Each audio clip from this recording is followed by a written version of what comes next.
Hey there. Tonight we will talk about the hidden beauty of nothing in Red Dead Redemption 2. As you know, it's a story of loyalty, betrayal, and what it costs to find redemption when it's almost too late. If this kind of tale helps you rest, feel free to like the video, but only if it brings you some peace. And I'd love to know in the comments where you're listening from. It's a real comfort to know who else is out there, settling in. There's a moment that happens to most players somewhere around their second or third hour with Red Dead Redemption 2.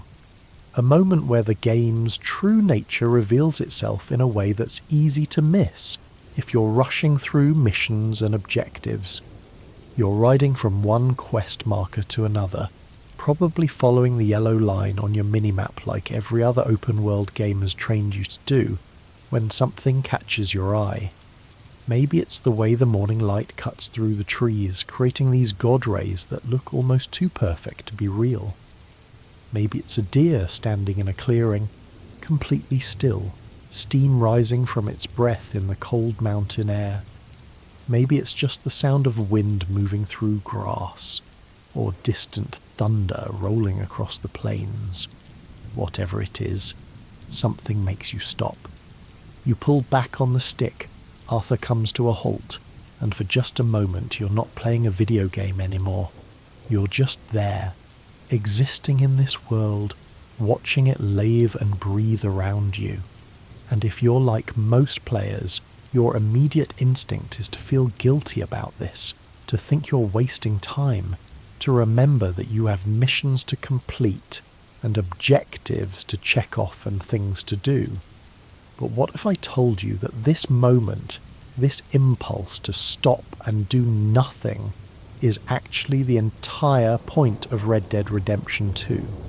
That the game's greatest achievement isn't its story or its combat or its complex systems, but rather its ability to make you want to slow down and just exist in its world. This is going to be a video about nothing, about the spaces between missions, about what happens when you stop playing Red Dead 2, the way you've been trained to play open world games, and instead let yourself get lost in the rhythms and textures of a world that was built with more care and attention than any virtual space has any right to demand. Red Dead Redemption 2 is not designed like most open world games, and understanding this is crucial to appreciating what makes it special. Most open world games are built around efficiency and player convenience.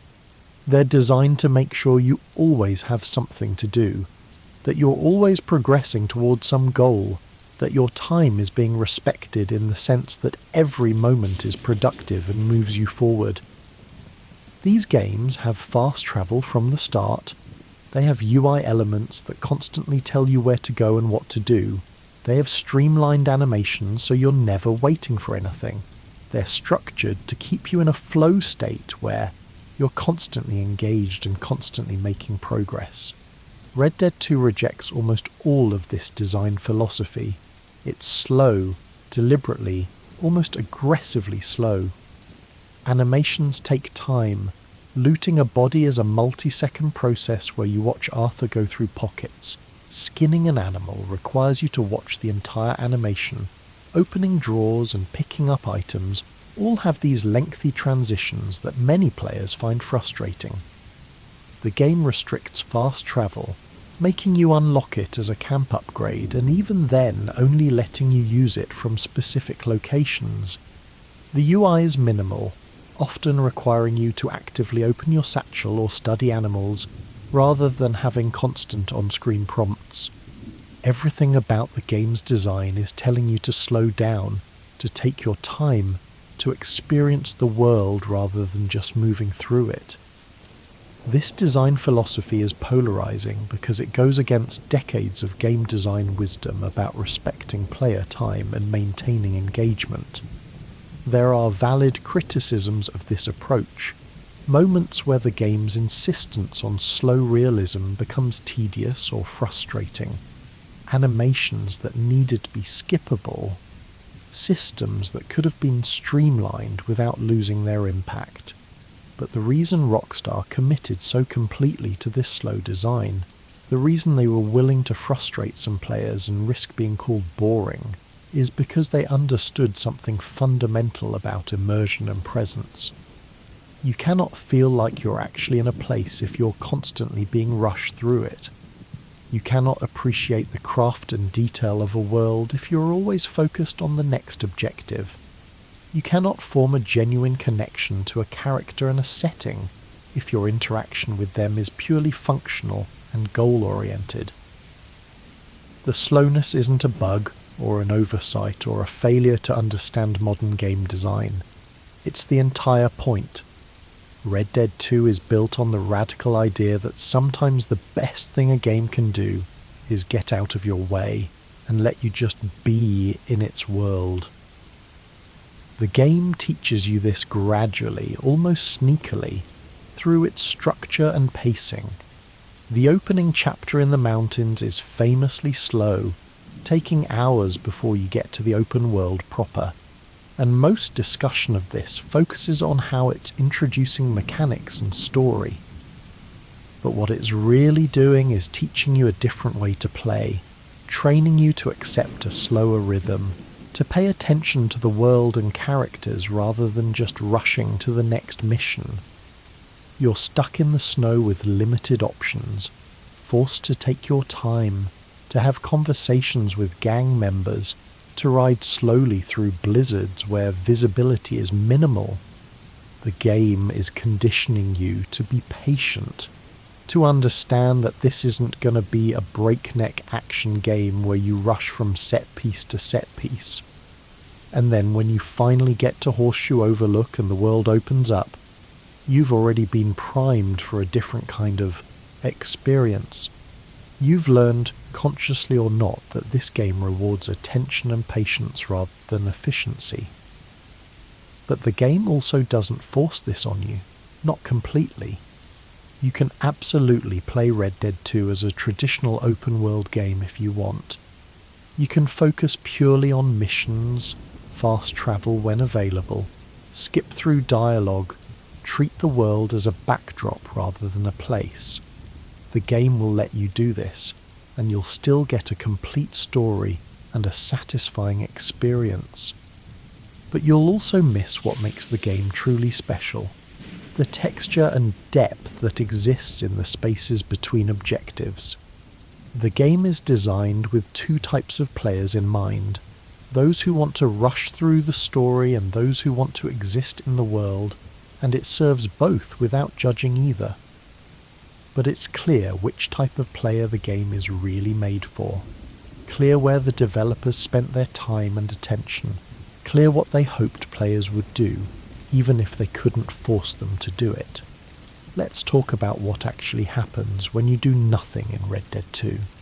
Because nothing is actually quite a lot. Say you're riding through the Heartlands, heading from Valentine to some mission marker in the distance, and you decide to just stop for a moment.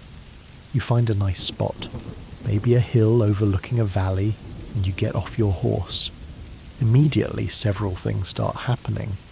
Arthur will idle, shifting his weight, adjusting his hat, looking around, his animations never settling into a static pose. Your horse will graze if there's grass, or paw at the ground, or shake off flies, living its own life independent of your commands. The world's wildlife systems continue operating, birds flying overhead, squirrels running up trees, deer moving through distant meadows. The weather might change, clouds rolling in, the lighting shifting as the sun moves across the sky. NPCs might pass by on the road, riders or wagons going about their business, reacting to your presence or ignoring you depending on who they are. The ambient sound design creates layers of audio, wind in the trees, distant animal calls, the creak of leather, Arthur's breathing, all mixing together to create this sense of being in a real place. And here's the thing, none of this is scripted for your benefit. This is just the world operating according to its systems, doing what it does whether you're watching or not. If you stop observing and ride away, These systems continue. That deer doesn't despawn the moment you turn around, it keeps following its AI routines. The weather doesn't pause, it continues its cycle. The NPCs complete their journeys even if you're not there to see it. This persistence is crucial to why doing nothing feels meaningful in this game. You're not watching a performance stage for you. You're observing a world that exists independent of your attention. That's a subtle but important distinction. Most games create the illusion that things are happening, but everything is ultimately reactive to the player, spawning when you arrive and despawning when you leave. Red Dead 2 creates systems that genuinely operate continuously, and that makes the world feel alive in a way that's difficult to articulate, but impossible to miss once you notice it. The hunting system is probably the clearest example of how the game rewards doing nothing, or more accurately, rewards patience and observation rather than action. You can absolutely hunt by just riding around until you see an animal and shooting it, and that works fine for getting meat and basic pelts. But if you want perfect pelts, if you want to actually engage with the hunting as more than just resource gathering, you need to slow down dramatically. You need to crouch in bushes and watch animal patterns, observe where they graze and what paths they follow, use cover scent and stay downwind, wait for the right moment to take a clean shot. This is hunting as meditation, as an exercise in patience and attention, and it's completely optional. The game never requires you to get perfect pelts for story progression. You can ignore this entire system if you want, but if you engage with it, if you let yourself sit in a bush for 5 real minutes watching a group of pronghorn graze while you wait for a clean shot at a 3-star buck, you're having an experience that's fundamentally different from how most games use hunting mechanics. What you're doing during those 5 minutes of waiting is nothing by most game standards. You're not progressing any quest. You're not gaining experience. You're not checking anything off a list. You're just waiting, watching, existing in the moment.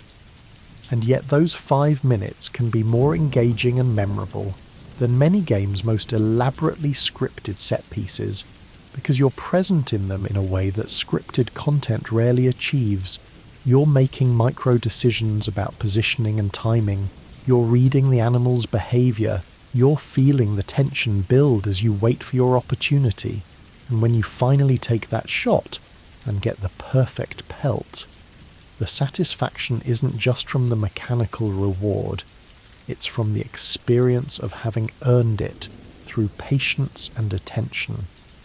You sat still, you observed, you waited, and you were rewarded for that patience in a way that feels meaningful, because it respected your time by giving you something that couldn't be rushed.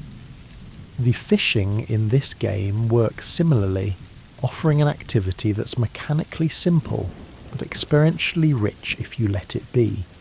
You can treat fishing as just another resource-gathering activity, casting and reeling as quickly as possible to get fish for food or challenges. Or you can actually fish, finding a beautiful spot by a river or lake, casting your line, and just existing there for a while. The fishing minigame isn't particularly complex, but that's not really the point. The point is the context around it, the way fishing gives you permission to stand still and watch the water, to notice how light reflects off the surface, to hear the river sounds, to feel like you're actually spending a peaceful afternoon fishing rather than just clicking through a minigame to get a crafting resource. The game understands that fishing in real life is often more about the experience of fishing than about catching fish, about having an excuse to be still and present near water, and it recreates that successfully by making the activity simple enough that you can let your attention wander to everything else happening around you. The camp is another space where doing nothing becomes meaningful, and it's probably where the game most explicitly encourages you to slow down and just observe. You can fast travel from camp once you upgrade Dutch's tent, but before you do that, the game wants you to spend time there, to walk around and talk to people, to observe their routines and relationships. If you just rush in, grab whatever mission you need and rush out, you'll miss most of what makes the gang feel like a real group of people. But if you spend time at camp doing nothing in particular, just wandering around and seeing what's happening, you'll discover all these little character moments. You'll see Javier playing guitar while people gather around to listen, Uncle drunkenly telling stories that nobody believes, Pearson trying to convince someone to help him cook, Karen and Tilly doing chores and gossiping about the men, Dutch and Hosea playing dominoes and reminiscing about old times. None of this is quest content. None of it is marked or highlighted or required. It's just happening because that's what these characters do. The game's use of time is fascinating because it's one of the few games where time actually matters in a way beyond just day-night cycles. The game has a time system that affects everything. What shops are open, what NPCs are doing, what animals are active, how dangerous certain areas are. But more than that, time in Red Dead 2 feels like it actually passes in a way it doesn't in most games. You can watch the sun move across the sky in real time, see shadows lengthen and shift, experience the full transition from day to night to day. If you commit to spending a full in-game day just existing in the world, not fast travelling or sleeping or skipping time, you experience this rhythm that most players never fully notice. Morning mist burning off as the sun rises, the specific quality of midday light, the golden hour before sunset, the deep blue of twilight, the way the world sounds different at night with different insects and animals, and the way NPCs behave differently. This commitment to time and its effects makes the world feel more real, because places feel different at different times, because the world has these rhythms that you can learn to recognize and anticipate. The weather system similarly adds texture that you only notice if you're paying attention. The game's weather isn't just random, it has patterns and transitions that make sense. Storms rolling in with visible cloud formations, rain starting as a sprinkle before building to a downpour, the way the air smells different before a storm hits, the way animals react to changing weather.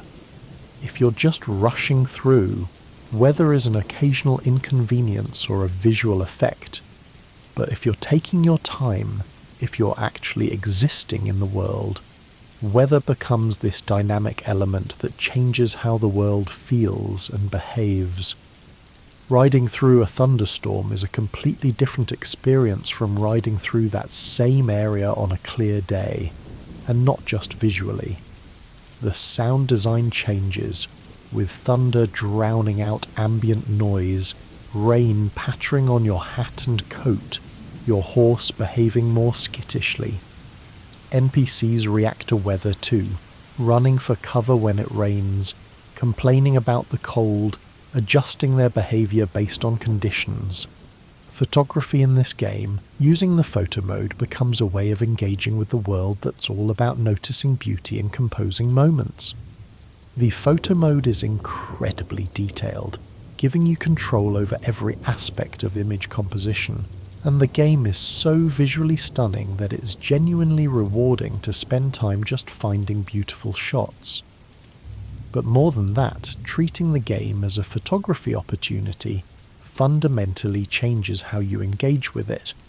You start looking at the world differently, noticing lighting and composition, seeking out interesting angles and moments. You stop thinking about progress and start thinking about aesthetics.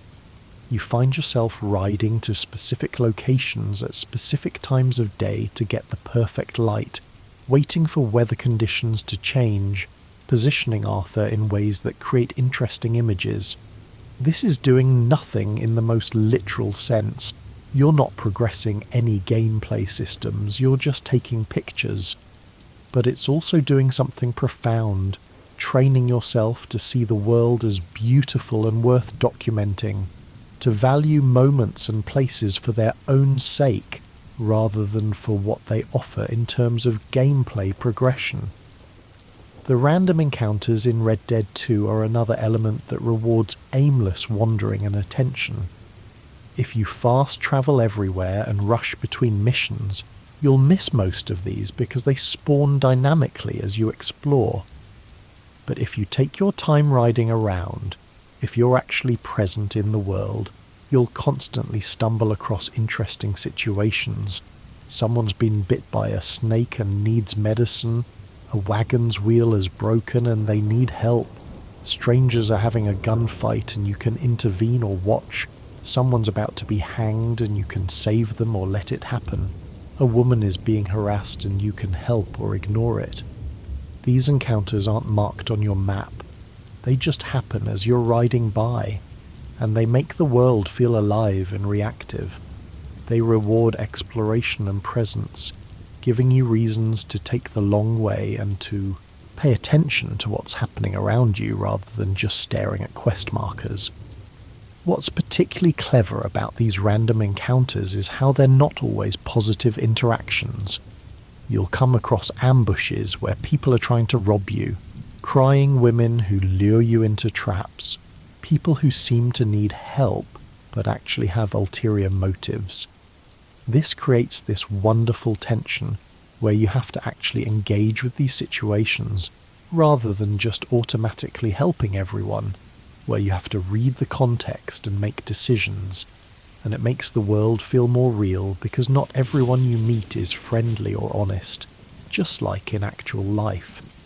The game is training you to be alert and observant, to notice details about how people are behaving and what the situation actually is, rather than just accepting surface appearances.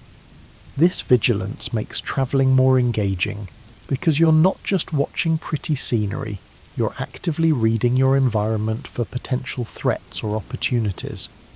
The game's sound design is probably its most underappreciated element, and it's something you only fully notice when you stop and listen. The ambient soundscape is incredibly detailed, with different areas having completely distinct audio profiles. The sounds of the heartlands, wind through grass and distant cattle, and the occasional train whistle are nothing like the sounds of the swamps with their insects and gators and eerie stillness. The mountains sound different from the forests, which sound different from the plains, and within each area the sound changes based on time of day and weather and what's happening. The game uses audio cues to communicate information that many games would put in UI elements. You can hear predators before you see them, identify bird species by their calls, locate enemies in combat by sound.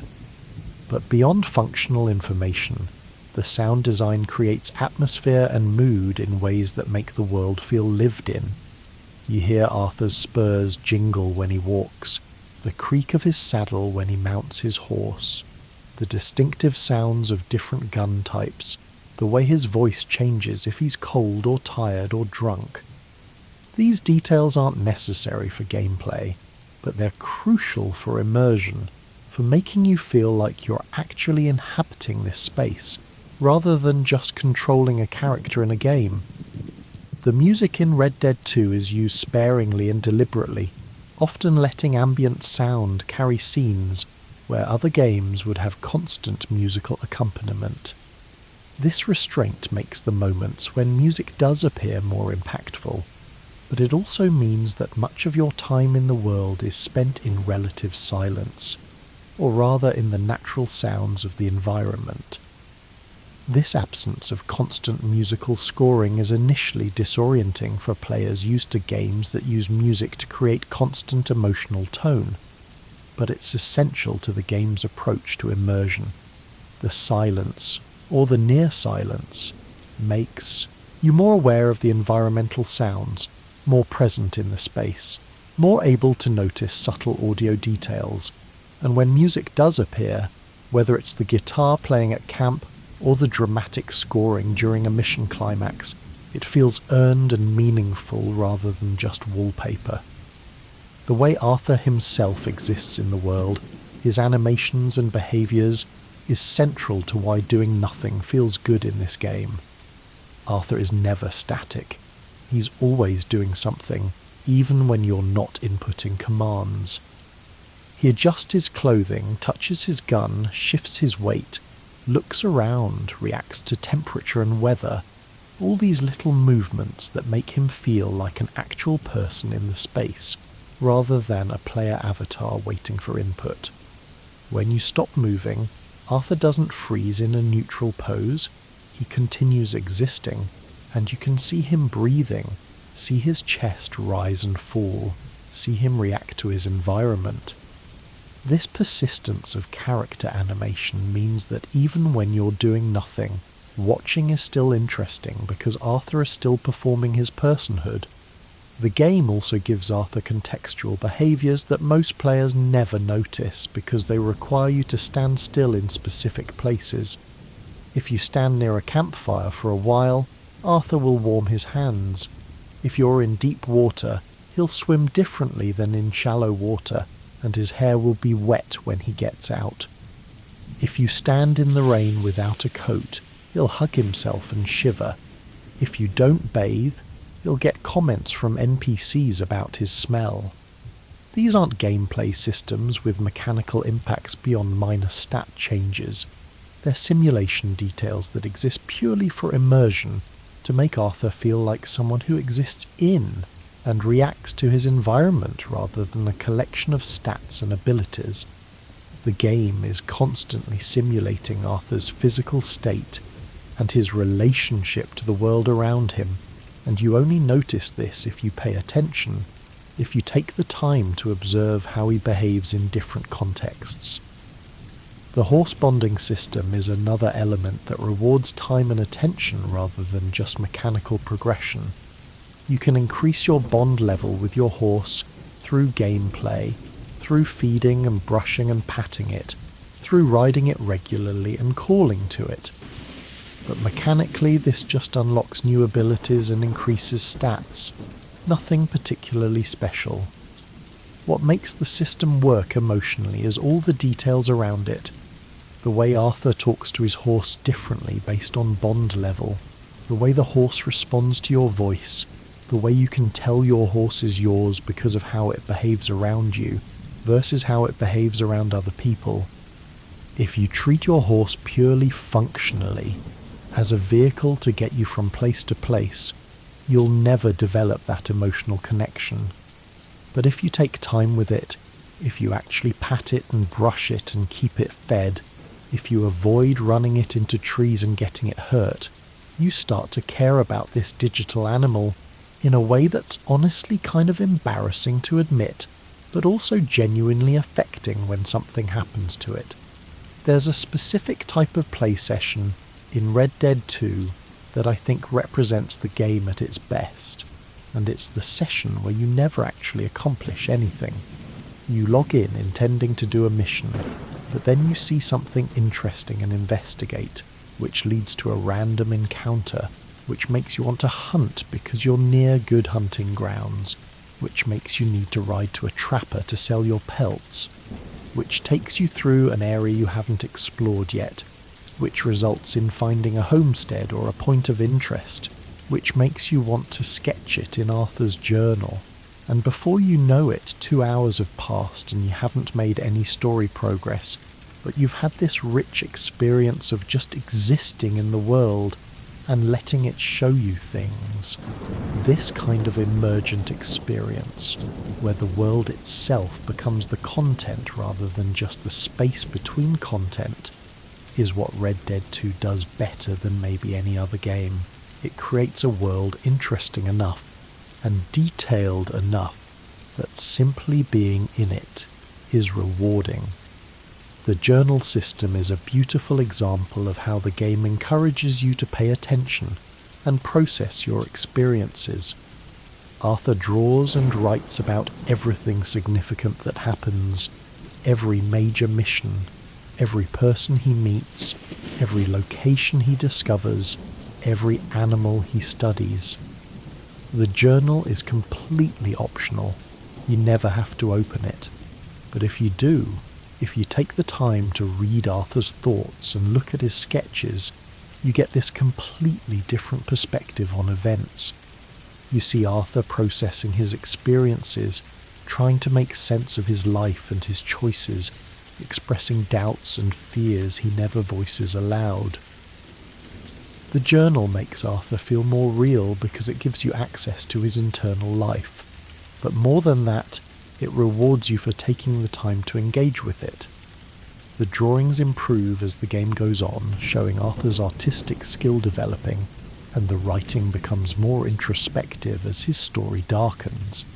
It's a system that exists purely for players who want to slow down and reflect, who want to treat the game as more than just a series of missions to complete.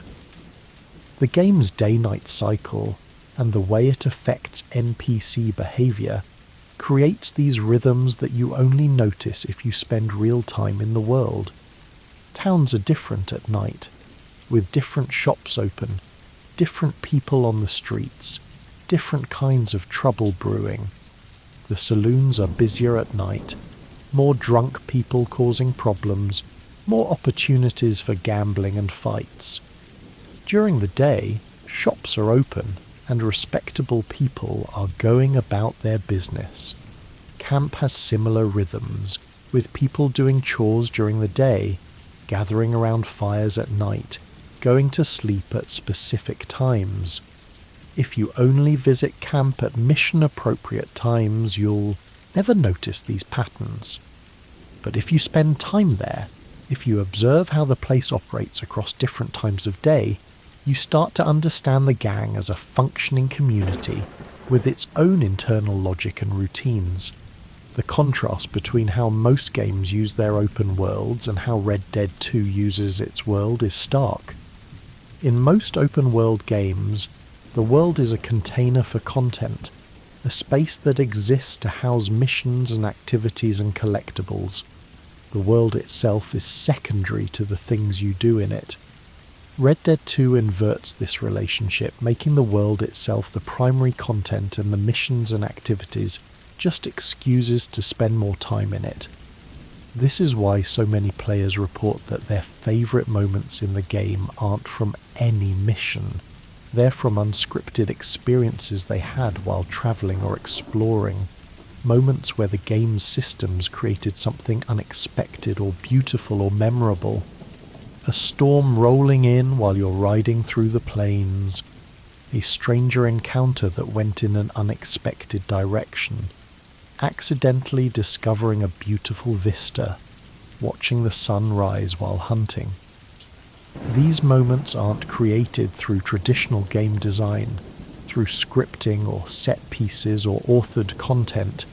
They emerge from the interaction of systems and from the player's willingness to be present and notice.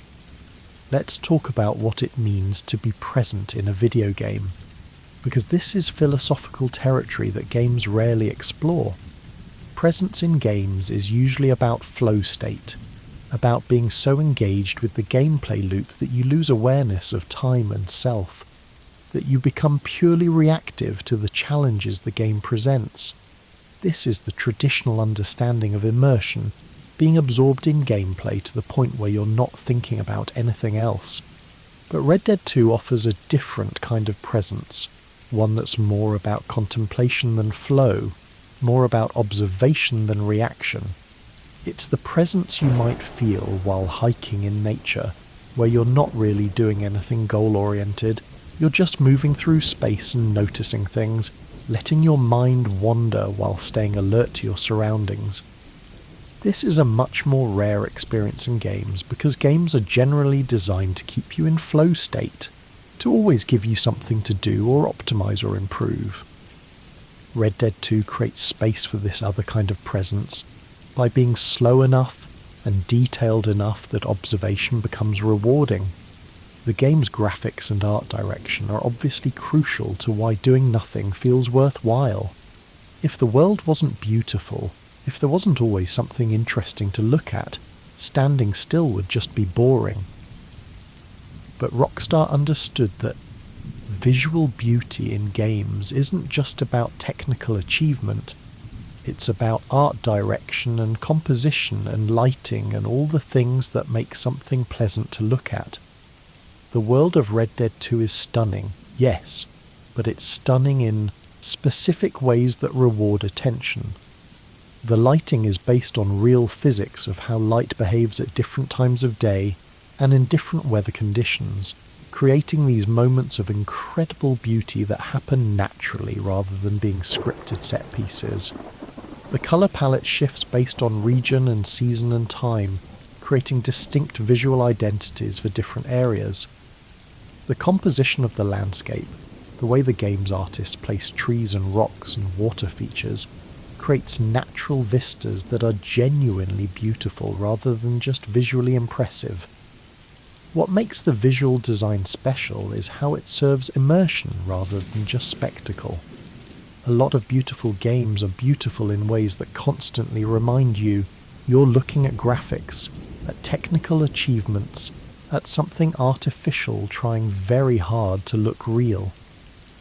Red Dead 2's beauty is quieter and more naturalistic.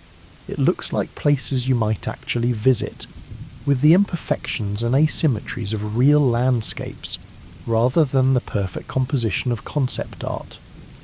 The game's environments feel lived in and shaped by natural processes, rather than designed by artists, even though obviously they were designed by artists. This naturalism makes the beauty feel earned rather than artificial, makes you appreciate it the way you might appreciate a beautiful natural landscape, rather than the way you appreciate impressive CGI. The way the game handles player death and failure is relevant to this discussion, because it's another place where the game refuses to prioritize convenience over verisimilitude. When you die, you respawn at a reasonable location, but you lose money and any unskinned animals on your horse. This creates actual stakes for death beyond just losing a few minutes of progress. More importantly, the game doesn't let you just quick load from anywhere. You have to either reload a save from the menu or respawn and deal with the consequences. This means that surviving becomes more meaningful, that you have actual incentive to be careful and play smart rather than just charging in knowing you can reload if things go wrong. The lack of convenient quick loading changes the emotional texture of playing, making you more cautious and more invested in staying alive. The hunting requests and challenges create structured reasons to spend time doing nothing in particular, giving you goals that require patience and exploration. The hunting requests task you with finding specific small animals and perfect specimens to send to a stranger, and completing these requires you to get very familiar with where different animals spawn and how to approach them for perfect kills. The challenges, like hunting challenges and sharpshooter challenges, similarly push you to engage deeply with specific systems to master the hunting mechanics or the Deadeye system, and completing them requires spending significant time just existing in the world, looking for opportunities. These structured goals give players who need objectives something to pursue, while still requiring the same kind of slow, attentive play that wandering aimlessly would involve. The decision to include Guaman, the tropical island section in Chapter 5, is interesting in this context because it's the part of the game that most violates the open world slow-paced design. Guama is linear and mission-focused, stripping away all the freedom and systems that define the rest of the game, and most players find it the weakest part of the experience. This isn't coincidental. Guama shows you what Red Dead 2 would be if it was a traditional action game, just a series of missions without the world around them, and it demonstrates how much of what makes the game special exists in the negative space, in the freedom and the slowness and the ability to just exist in the world. By taking that away, even temporarily, the game highlights how essential it is to everything else. The stranger missions, beyond just being side content, create these little stories that reward exploration and returning to areas. Strangers appear in specific locations at specific times, and you only find them by wandering around and being observant. The missions themselves often require you to return multiple times, to check back with these characters as their stories develop over time. This creates a different relationship to the map than most open-world games, where you clear an area of content and never need to return. In Red Dead 2, the world continues to have things to offer even after you've explored it, because these stranger missions unfold across time, requiring you to revisit places and see how they've changed. The way the game teaches you to read its world is subtle but important. You learn to recognize animal tracks and droppings, to understand what different smoke patterns mean in terms of what kind of camp or homestead you're approaching, to read weather patterns and understand when storms are coming, to identify bird species by their appearance and behavior, to recognize the difference between friendly NPCs and potential threats by their body language and dialogue. This is all optional knowledge. You can complete the game without learning any of it. But if you take the time to learn it, if you let yourself become educated in the language of this world, it becomes more legible and more interesting. You start to feel like Arthur, someone who's lived in this world their whole life and understands its patterns and signs. The wildlife photography and animal compendium systems create another structured way to engage with doing nothing. The compendium requires you to study animals in the wild, to observe them long enough to fill out their entry with information about behavior and habitat. This is mechanically simple, just holding a button while looking at an animal, but it encourages the same patient observation that good hunting requires. And filling out the compendium, seeing all the detailed information about each species creates this sense that the world is knowable, that there are systems and patterns you can learn. It rewards the kind of player who wants to understand how things work rather than just experiencing them. The honor system, despite its simplicity, affects how you interact with the world and how the world responds to you. High honor Arthur gets greeted warmly in towns, gets discounts at shops, has NPCs react positively to his presence. Low honor Arthur is feared and reviled, treated with suspicion or hostility, charged more for goods. This creates a feedback loop where your behavior shapes your experience of the world, where being decent to people makes the world a more pleasant place to be. And beyond mechanical benefits, it creates this narrative through gameplay, where you can feel Arthur's reputation changing based on your actions. The world remembers what you do, and while the honor system is too simple to really capture moral complexity, it does create this sense that your behavior matters beyond just completing missions. The homesteads and points of interest scattered around the map reward thorough exploration with environmental storytelling. These aren't marked on your map initially. You have to find them by riding around and noticing buildings or structure off the beaten path.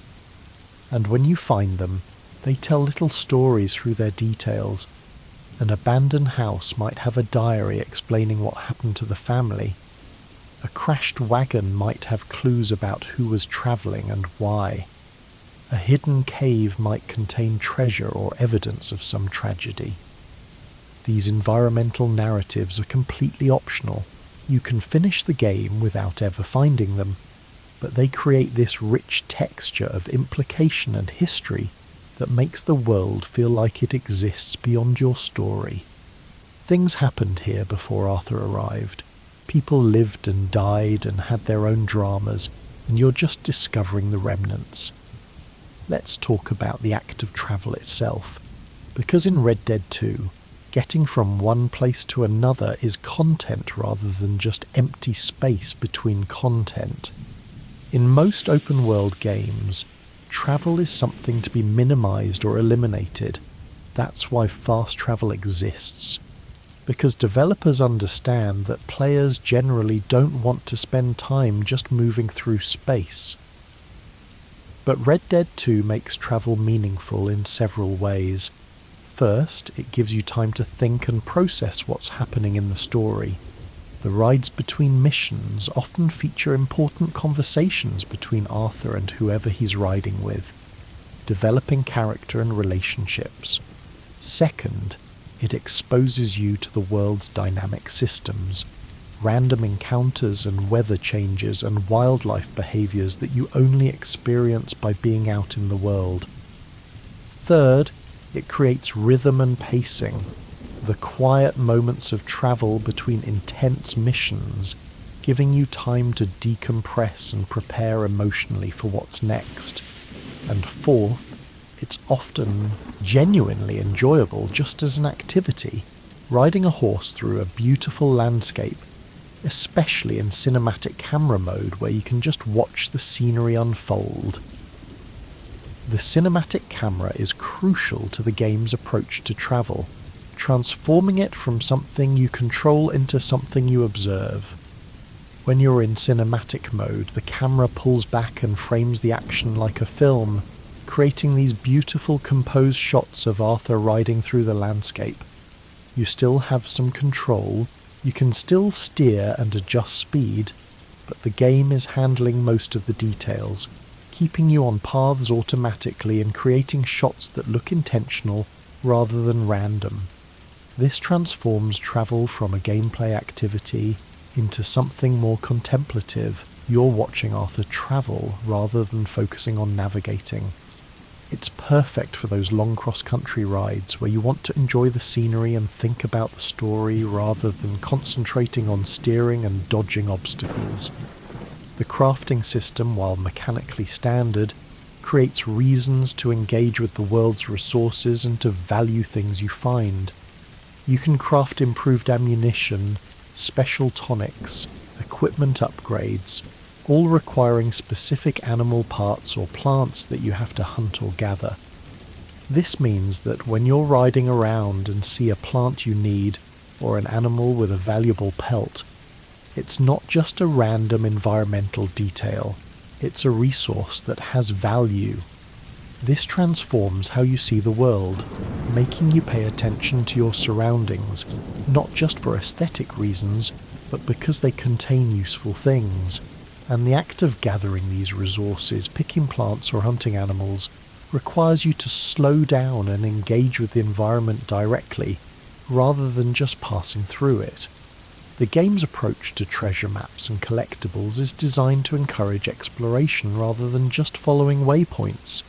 Treasure maps give you hand-drawn images of locations rather than exact coordinates, requiring you to actually look at the landscape and match it to the drawing. This means you have to pay attention to distinctive rock formations or tree arrangements or other environmental features to see the world as a collection of unique places rather than just a generic space. Finding treasure becomes an actual treasure hunt, where you're solving a spatial puzzle and feeling clever when you figure out where to look, rather than just following a GPS marker to a chest. It's a small thing, but it completely changes the experience from mechanical completion to genuine discovery. The camp contribution system creates another reason to engage with the world's resources and to spend time gathering rather than just focusing on missions. You can donate money, supplies, or food to the camp, and while the mechanical benefits are minimal, it creates this sense that you're contributing to the group's survival, that your time spent hunting or robbing isn't just for your own benefit. It makes the camp feel like it needs you, like it's a functioning community that depends on everyone doing their part, and it gives you a reason to care about the little incidental money or items you pick up while exploring, rather than just hoarding cash for your own purchases. The way the game handles NPCs and their schedules creates this sense that the world is full of lives being lived, independent of you. If you follow a random NPC for a while, which the game never asks you to do but allows, you'll see them go about their day, working, eating, socializing, dealing with problems. They're not just set dressing, they're simulated people with routines and behaviors. This simulation isn't perfect, and if you look too closely you'll see the seams, see NPCs despawning or behaving oddly. But it's deep enough that casual observation makes the world feel populated by actual people, rather than by interactive objects that look like people. The attention to detail in animations and interactions is something you only fully appreciate when you slow down and watch. Arthur has unique animations for different types of terrain, climbing rocks differently than walking upstairs, steadying himself differently when on ice versus mud, adjusting his posture on horseback based on speed and terrain. He has dozens of different combat animations, ways of reloading different guns, ways of punching depending on the angle and circumstances, ways of falling and getting up based on what knocked him down. These aren't things you consciously notice during normal play because they happen so naturally, but they're crucial to why controlling Arthur feels good and why the world feels coherent. The animation team clearly spent years making sure that Arthur never does anything that breaks the illusion that he's a real person moving through a real space, and that attention to detail pays off in this general sense that everything feels right, even if you can't articulate why. The game's use of colour is worth noting because it's surprisingly restrained for such a visually rich game. The colour palette is naturalistic, based on what these environments would actually look like rather than being pushed towards saturation or stylization. This makes the moments of vivid colour, a field of wildflowers, a sunset, the red leaves of autumn, stand out more because they're not competing with artificial colour everywhere. The game trusts that reality is beautiful enough without needing to exaggerate it, and that restraint makes the beauty feel more authentic. The way distance and scale work in this game is interesting because Rockstar made deliberate choices about compression and realism. The map isn't actually that large compared to some open-world games, but it feels massive because of how long it takes to traverse on horseback, and because of how much visual detail creates a sense of scale. The distances between locations are compressed compared to reality, but they're calibrated perfectly for the game's pace, long enough that travel feels like a journey, but not so long that it becomes tedious. The mountains feel appropriately massive, the plains feel appropriately vast, the forests feel deep and extensive, all through careful art direction and scale relationships, rather than just making everything literally huge. The weather effects go beyond just visual. They affect gameplay in subtle ways that make you consider conditions rather than ignoring them. Heavy rain reduces visibility and makes tracking harder. Snow slows your movement and affects your horse's stamina. Fog creates ambush opportunities but also danger. Storms can spook animals and make NPCs seek shelter. These effects are rarely game-changing, but they're noticeable enough that you develop preferences, times and conditions when you prefer to travel or hunt or fight. This creates another layer of the world feeling real, where conditions matter and affect what you can do rather than just being cosmetic. The draw distance and level of detail streaming in this game is technical wizardry that serves immersion. You can see for miles in clear weather distant mountains and forests rendered with enough detail that they look like real places you could travel to rather than skybox paintings.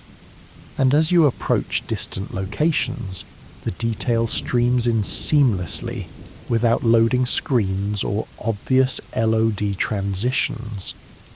This means that exploring feels continuous rather than segmented.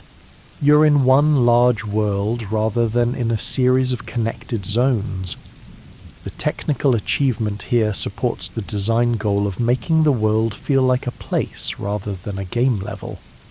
The social stealth mechanics, where you can hide in plain sight in towns by acting natural rather than just avoiding detection areas, create interesting gameplay, but more importantly create a different relationship to populated areas. You're not just sneaking through hostile territory, you're moving through a social space where you can blend in if you behave appropriately. This makes towns feel more complex than just mission hubs. They're places where different rules apply, and where you have to read social cues and adjust your behaviour. The fact that you can defuse potential confrontations by acting submissive or talking your way out adds to this sense that the social world is as important as the physical world. Let's talk about the medical system and how it connects to the theme of doing nothing. When Arthur is injured, you can either use healing items immediately or you can rest and let his health regenerate naturally over time. The game encourages the latter through its design, making healing items somewhat rare and expensive early on, pushing you to take cover and wait when injured. This creates these moments during and after combat, where you're forced to do nothing, to sit behind cover and catch your breath, to give Arthur time to recover, and these moments serve a purpose beyond just health management.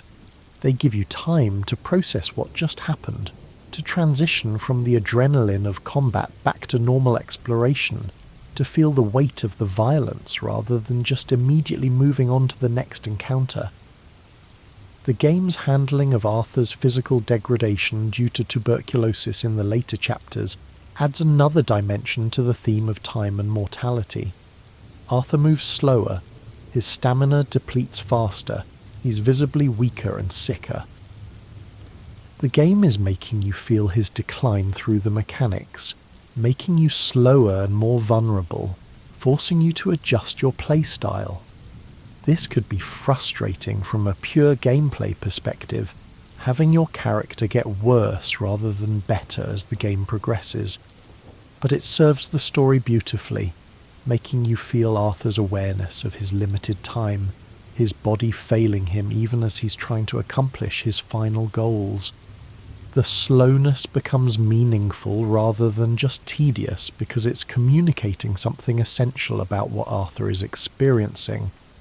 The way the game treats money is relevant here because Red Dead 2 is remarkably uninterested in making you rich. You can make money, there are systems for it, but the game never requires you to grind for cash, and most of the best equipment isn't that expensive. This is a deliberate choice that runs counter to most open-world games, where accumulating resources and currency is a primary goal. Red Dead 2 doesn't want you spending your time optimizing money-making strategies, it wants you spending time experiencing the world. Money is a means to an end, not an end in itself, and the game ensures you'll always have enough to do what you need without turning acquisition into a focus.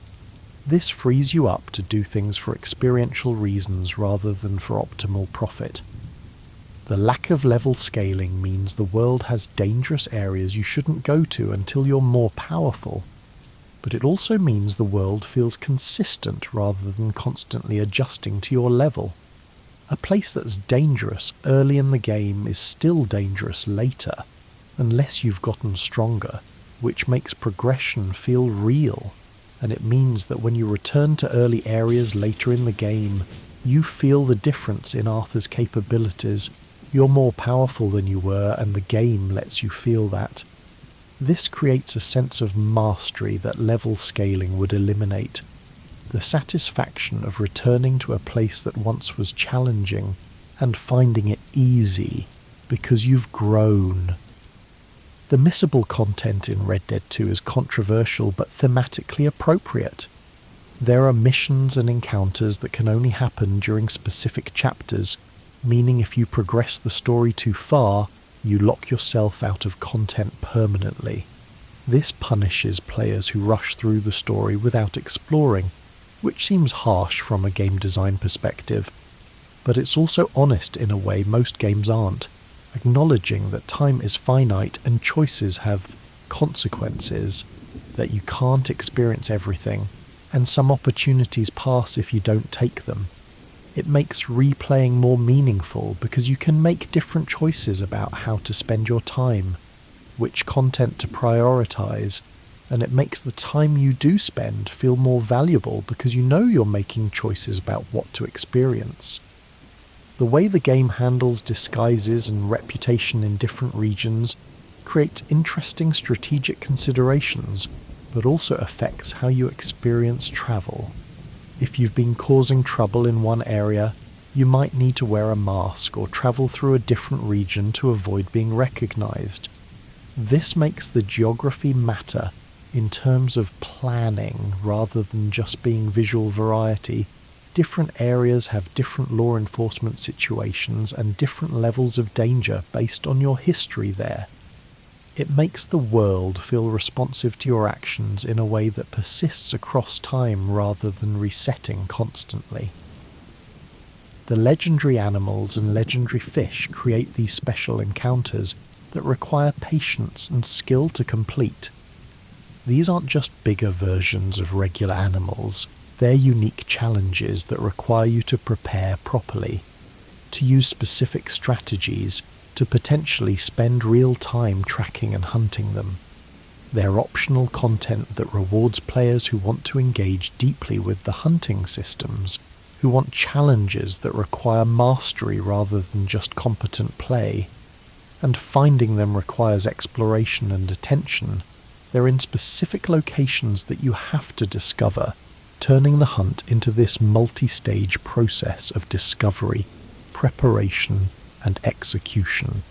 You have to watch your opponent, wait for them to draw, time your response perfectly. These encounters are mechanically simple, but experientially intense, creating this focused moment where everything else falls away and you're just reading your opponent and waiting for your moment to act. They're the opposite of the usual frenetic combat, demanding stillness and attention rather than quick reflexes. The photography mechanics, beyond just the photo mode, include an actual in-game camera that Arthur can use, and using it changes how you look at the world. Finding interesting things to photograph, composing shots, building a collection of images, it's all completely optional, but it creates this meta layer where you're documenting your experience of the world. And the in-game camera produces images with period-appropriate quality, black and white or sepia-toned, slightly blurry, creating these artifacts that feel like actual historical photographs. It's a clever way to make you feel like you're creating historical documents, recording moments from Arthur's life that will outlast him. The way the game handles narrative completion versus world completion is interesting, because it's possible, even likely, that you'll finish the main story with huge portions of the world still unexplored and most of the side content still untouched. The game doesn't push you to 100% complete before finishing the story, and in fact the story has its own momentum that can make you feel like you should focus on it rather than getting distracted. This creates an interesting tension where some players rush through to see what happens to Arthur and the gang, while others deliberately slow down because they know the ending is tragic and want to spend as much time with Arthur as possible before it's too late. The game accommodates both approaches, but clearly rewards the latter with richer experiences and more time to appreciate what makes the game special. The epilogue as John gives you a different perspective on the same world, and if you took your time in the main story, playing as John makes you appreciate how differently he and Arthur relate to this place. John is building something, looking toward the future while Arthur was watching his past catch up with him. The same activities, hunting and exploring and helping people, have a different emotional texture when you're John because he represents hope and possibility rather than decline and death. This makes doing nothing as John feel different from doing nothing as Arthur, even though mechanically you're doing the same things. The random camp encounters where you can stop at an NPC campsite and interact with travellers create these little moments of connection or danger that make the world feel populated by other people trying to survive. Sometimes these encounters are friendly, strangers who'll share food and stories. Sometimes they're hostile, outlaws who'll attack if you approach wrong. Sometimes they're weird, strange people with odd requests or behaviours. Each encounter is brief but memorable, and collectively they create this sense that you're not alone in this world, that other people are out there having their own experiences. The way the game treats violence and its consequences is worth examining. Most games divorce violence from consequence. You kill hundreds of people, and it doesn't affect your character or the world beyond immediate gameplay responses. Red Dead 2 doesn't completely escape this. You still kill a lot of people, but it does try to make violence feel significant. NPCs react to corpses. Law enforcement investigates crimes. Witnesses can identify you. Your honor system is affected. Arthur himself comments on the violence, expressing weariness or resignation, and as the game progresses and Arthur gets sicker, you can hear in his voice that he's tired of all the killing. The game doesn't judge you for engaging in its combat systems, but it does try to make you think about what all this violence means and what it's costing Arthur. The way horses work as more than just vehicles is central to the game's approach to travel and exploration. Your horse is a companion, something you care for and bond with, and when it dies, you feel genuine loss.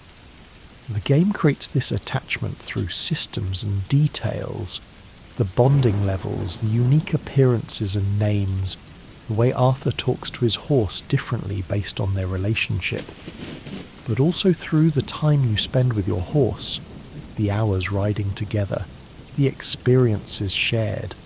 You develop preferences for certain breeds or appearances.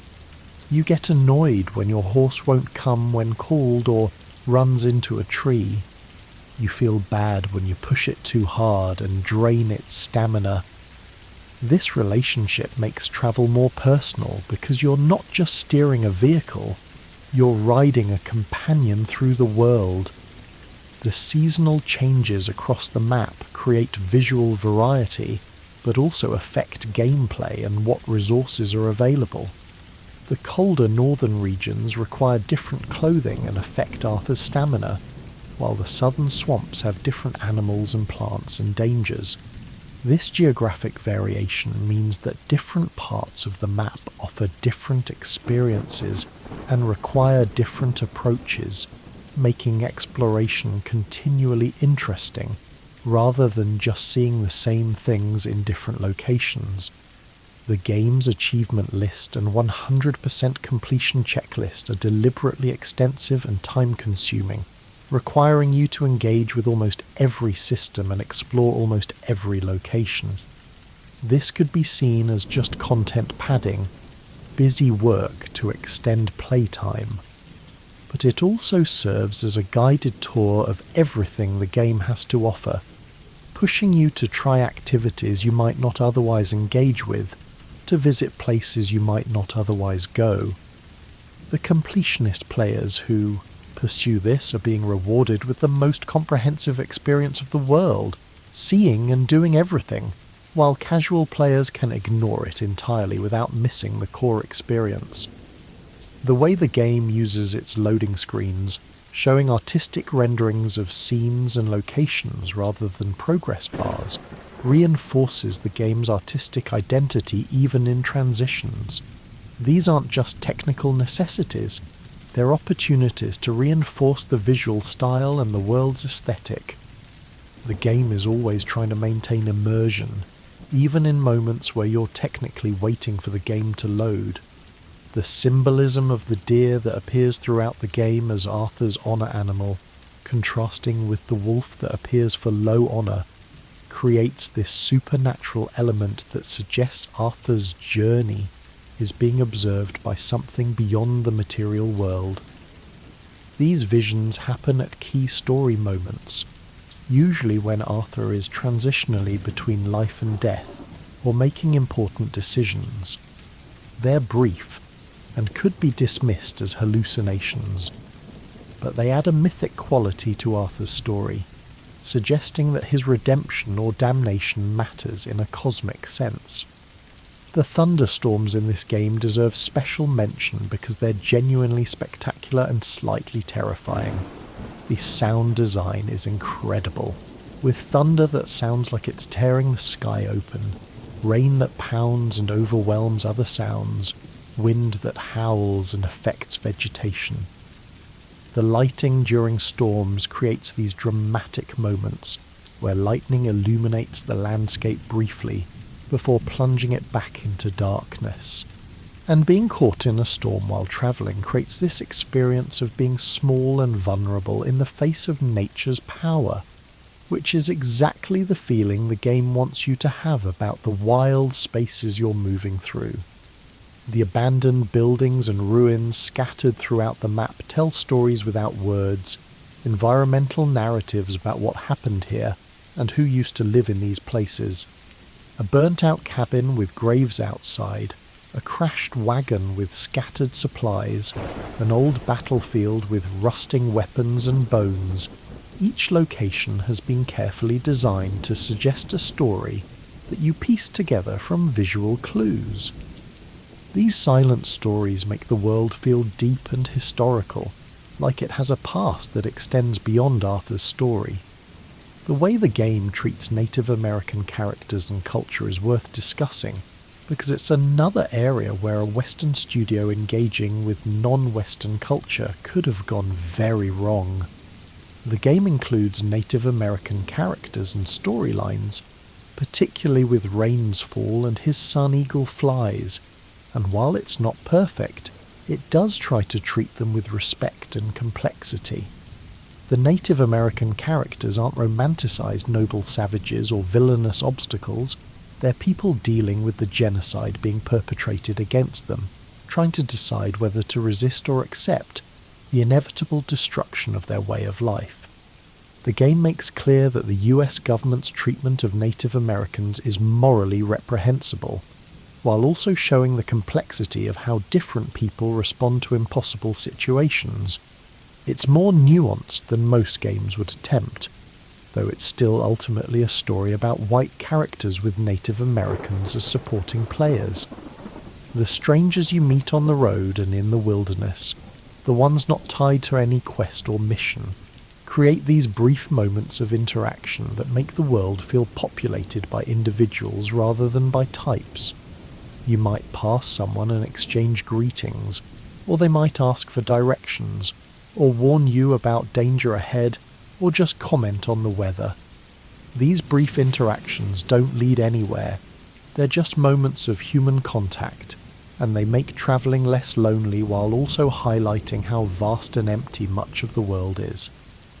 The way the game teaches you mechanics through practice rather than tutorial shows respect for player intelligence. Instead of stopping gameplay to explain systems with text boxes and button prompts, the game often just gives you a situation where you need to use a mechanic and trust you to figure it out. This keeps you immersed rather than constantly being pulled into tutorial mode, and it makes learning feel natural rather than academic.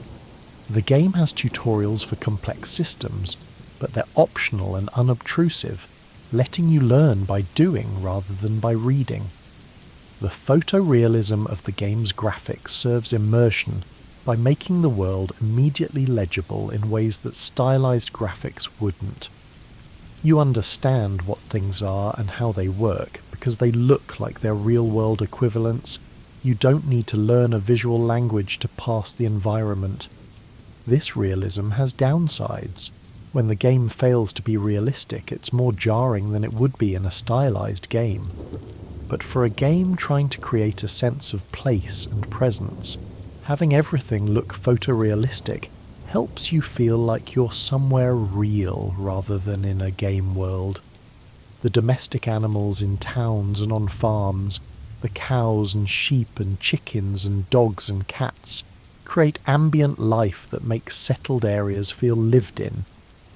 These animals serve no gameplay purpose beyond being ambient detail, and occasionally being huntable for food, but their presence is crucial to making places feel like actual communities rather than just quest hubs. You can interact with many of them, petting dogs and cats, and while this is mechanically meaningless, it creates these little moments of simple pleasure that make the world feel more welcoming. The game's handling of Arthur's items and clothing creates a sense of progression and personalisation that's tied to exploration and engagement with the world. You find and unlock new clothes by completing challenges or finding specific items or hunting specific animals, and each piece has different stats and benefits. This makes getting new gear feel earned rather than just purchased, and it encourages you to engage with the world's systems rather than just buying what you need from shops. The customization options are extensive enough that your Arthur probably looks different from other players' Arthur, creating this sense of personalization and ownership. The way the game uses silence in its audio design is as important as what it includes. There are long stretches where the only sounds are ambient, no music or dialogue, just the sounds of the environment and Arthur's movement. This silence creates space for contemplation and observation, letting you focus on what you're seeing and experiencing rather than being guided emotionally by music. When music does appear, it's more impactful because it's not constant, it feels motivated rather than just being wallpaper. The economics of the game's world, the prices and wages and the value of different goods are calibrated to feel period appropriate while still being gameplay friendly.